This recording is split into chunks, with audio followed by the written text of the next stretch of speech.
On the line is Greg Nunan, frontman of Greg Nunan and the General Jacksons. Good morning, Greg. Welcome to 103.7 3WAY-FM. Good morning, Anton. Yeah, look, how are you, mate? Oh, I'm excellent. That's good. The sun's shining up here in Sydney today, so it's a good thing. Thanks for having me on your show. Absolute pleasure, mate. Thanks a lot. Look, your band Greg Nunan and the General Jacksons' new single "Be Like Water" was released recently. Congratulations! What a great song. Thanks very much. Yeah, we're stoked. Yeah, that's great. We've certainly been giving it a workout here on 103.7 3WAY-FM, mate. It's been great. The response we've got to it's been fantastic. Oh, that's great. Oh, that's really exciting to hear. Yeah, we've got a few radio stations now on board giving it a spin, and we're really thankful for that. It's really good to know that it's getting out there. Yeah, no, that's great. Well, with the band itself, you're a four-piece outfit, of course. You're the vocalist that play guitar and write songs. Felix is also on guitar. That's right. Yeah, Mark plays bass and Liam on the drums. Can you tell us a little bit about the band, your backgrounds, how you came together to become Greg Nunan and the General Jacksons? Sure thing. Well, Mark Holbert on bass and myself, we played in a band together years ago, the G Nunan Project. Right. And we'd done a lot of touring around with David Sleishman on drums from Sleishman Drum Kits, and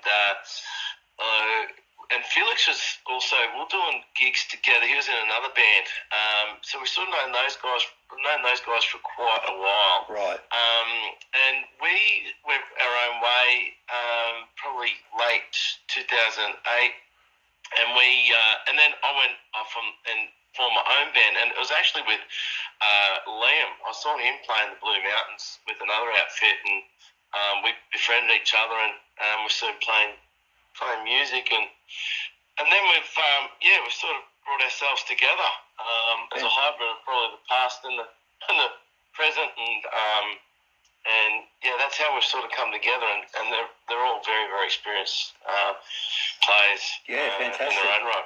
Yeah, no, that's great, mate. Look, and what about the band's name? I love it, the General Jacksons. How did the name the General Jacksons come about? Great question. Don't get that very often. Oh, okay. It's actually a name of a power steamer on the Mississippi. Right. And they have all different sorts of shows from bluegrass, blues, country. Oh, okay. I've come across the name, and I liked it, and I thought Greg Nunan and the General Jacksons, because we're not quite one thing. We're pretty rocky with this particular song, but we do draw on a number of different influences. I kind of thought as the band as a vessel, the General Jackson as a boat from Nashville. Great. And went with that. So, and funnily enough, placed in, actually there's these, we did a gig at the Manly Boat Shed not that long ago, and there was these guys from Nashville, right, who come and see us, and they went, "Dude, can't believe your name." And I'm like smiling and going, like when I clocked it from Nashville, and I picked up what they were putting down. The General Jackson, man, that's the famous boat out of Nashville. I said, fantastic. I know. So they sort of clicked onto it, and that's funny, but yeah, great stuff. Great stuff, mate. Look, and what about Greg Nunan personally? I know you've had several residencies fronting the famous blues machine at the world-renowned Crazy Elephant in Singapore. That must have been some sort of experience. Oh, that was amazing. I actually grew up in Victoria. I grew up on a big property. You're one of us. I grew up in Cobram, just outside of Cobram, 10k south, and I went down to Melbourne and I learned my blues chops through Dutch Tillers, Jeff Aitchison, and some great players. Fantastic. We do a jam night on Monday night. We'd have Ash Brunwell rock up and Lloyd Spiegel, and so we all jammed and really learned from those two masters. Great. And so by the time I come to Sydney, we did a show at the basement one Saturday night, and this fella, an Aussie guy who was living in Singapore, he loved us. He had to fly back the next day, but he called me before he flew out, and he said, "Greg, there's this gig over in Singapore. They're needing someone just like you. You'd be perfect for it. Right. Do you want me to set you up with it?" That'd be awesome. And you sort of don't think too much until stuff sort of comes into play. But sure enough, I got a contract, flights, all accommodation covered, and my very first night playing at the Crazy Elephant in Singapore, I was just literally meeting the players because we're going to take it on the run, no rehearsals, just go on the fly. Right. That night, Deep Purple come into the bar to drink and have a jam. You're kidding.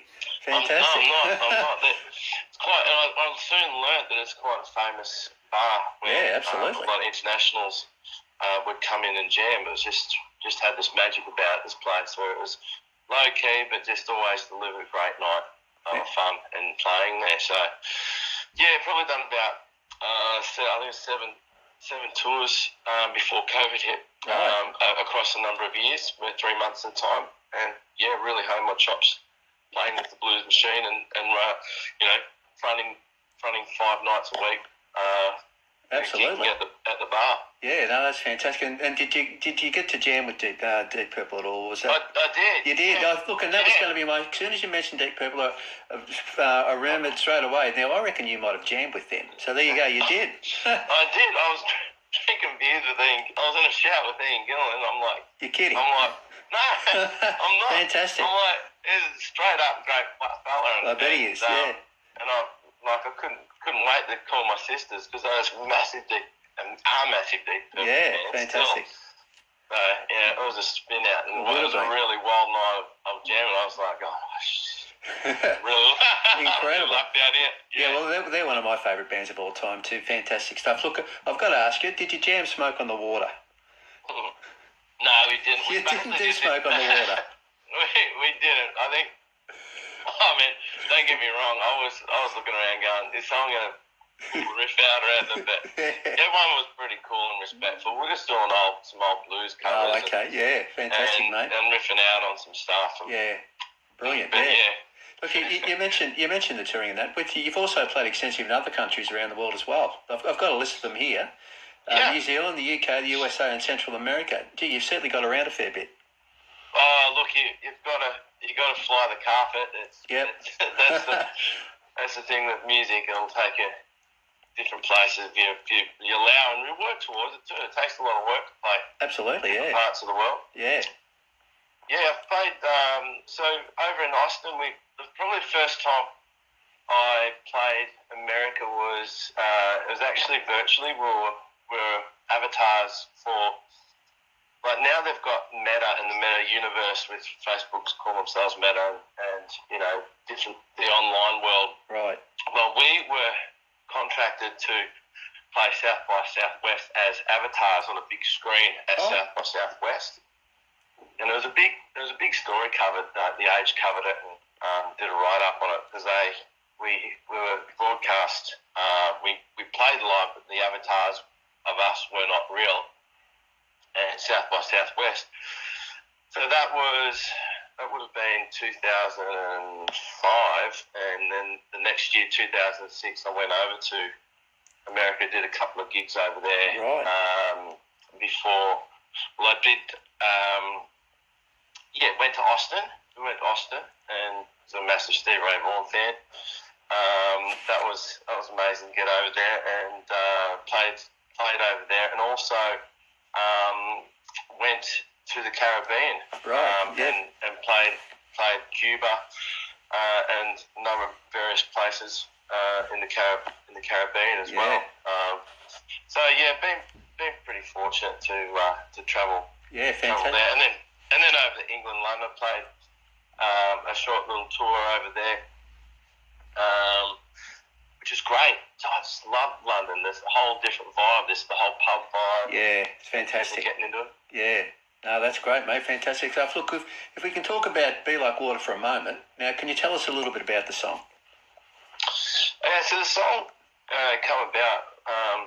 My sister and I were on the phone. She'd been going through a pretty hard time. And I'd, at the time, been reading a book on the Tao Te Ching. Right. 81 verses of Tao Te Ching, which is an ancient text 2,500 years ago, 500 years before the birth of Christ. And, and it talks about the wisdom of nature, that you can actually draw wisdom and strength and understanding of your situation just by observing nature. And in particular, there's a section about water, be like water. And you might have seen some old footage of Bruce Lee talking about be like water, be the cup and all. Yeah, absolutely, yeah. So we were just talking about that, and she felt a lot better after that phone call. And the next day, I just penned the song. The song just, like, sometimes they can come to you, the songs, and it was definitely one of those. And then by the time we got the recording, it actually come out really. It was a front with our tracks for the forthcoming album, and we just decided, look, let's make this a single. Yeah, and that's how it's come out. Fantastic, mate. Look, it's so catchy. Then when that line, be like water. I can't emulate your voice, mate, but that line. Thanks, mate. Look, it's fantastic. Love it. It's the sort of thing you get on your brain, and it just keeps going over in a really good way, mate. So fantastic stuff. Oh, that's good, man. It's good. Great stuff, mate. Look, I believe the song's official launch was quite an unusual one. It was held at Buckety's Brewing Company in Brookvale in Sydney, and the brewery even crafted a beer in honour of the song's release. Sounds like it was a great launch. Still pinching myself. Fantastic. They've got a beer named after the song in honour of it. And no, we're stoked because we love our beers, our craft beers. We're pretty spoiled here in Sydney, as I know, like all around Australia. But Nick, I showed Nick a copy of the singles edit, and he goes, "Mate, this is awesome." Right. And I just looked at him and I said, "Do you want to make a beer? We're still collab." And I told him this idea because I had this idea, and he goes, "Yeah, mate, let's do it." Fantastic. Let's do it. No, I couldn't believe it. So they've been just great supporters of live music here in all the beaches, because with COVID and everything, Sydney was already on the back foot with a lot of venues getting shut down, and Buckety's have been like a beacon for a lot of musicians to play music. So it's very, great. very fortunate with their support behind the scene. And great, mate. Look, the song, it's a second single, I believe, from the band's forthcoming second album. This is a recording. Right. Yeah, now look, I believe the album will be out quite soon. Has a date been set for the album's release? It has, yeah. Right. April 30. So okay, so it's just, we'll have that out, and pretty excited. It's been a lot of work. Right. Ready to get it on the conveyor belt to get it ship it out. It'd be great. Yeah, look, we're really looking forward to it, mate. Fantastic. So 30th of April. Great. Look, can I ask you, generally the answer is I love them all when I ask artists this, but are there any particular tracks on the album that Greg Nunan thinks we should look out for? Or do you just love them all? Oh, look, no, it's a good question and valid question. There's a particular track. I really like She's Coming Home. Right. Another one. Yep. That's another one. It sort of gives a breadth on a little bit of this funk that we've got in us as well. Right. And there's two others actually. There's Hustler, a song called Hustler, and also Lazy Liar is another one. Fantastic. There's just got something in them. That's great, mate. Yeah, can't wait to hear it. With what about gigging? You sort of any upcoming gigs in the pipeline that we can look forward to? Yeah, look, I'm planning to come down to Victoria. Right. I want to do some runs down that way. Great. I'm actually I'm doing a solo show on the Murray River at Thompson's Beach in Cobram. Oh, okay. For an event back in your hometown. Back in the hometown. That'll be fantastic, mate. This coming Saturday. Saturday, so right? Yep. Yeah, so that'll be good. Yeah. Be good to see some folks there if you can make it up to Cobram. Yeah. Beautiful big beach. It's going to be a wonderful little event there with family event. So I'll be playing fantastic. that. But we'll look to come down probably around about July down to Victoria. Okay. We've got dates in Canberra, Newcastle, down in Wollongong. Yep. So we're spreading ourselves around. We'll get really busy and keep at it, keep getting the word out. So we look forward to seeing you in Victoria, mate. Can't wait. Look, what about before we let you go? Look, I read on the band's, and this was an interesting one, I reckon. I read on the band's website that Greg Nunan's favourite saying is "keep your knees together." Now, can I tell you why "keep your knees together" is your favourite saying? Well, you prefer to not to say. That's just such a good one. I just had to ask, mate. Oh, look, that one's just an old saying that I've just, instead of saying see or I'll just say keep your knees together. Look, and it's evolved with, just to say, keep your knees together, stop the spread, because I understand, mate. Fantastic. I just couldn't help, but I had to ask. Fantastic stuff, mate.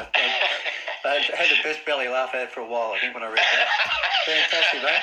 Look, thanks so much, Greg, for joining us on 103.7 3WAY-FM. It's been an absolute pleasure, mate.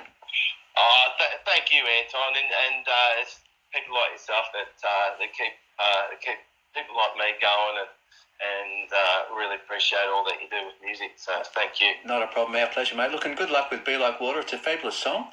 And the new album, this is recording. Cannot wait. So we'll have to catch up with you again soon, mate.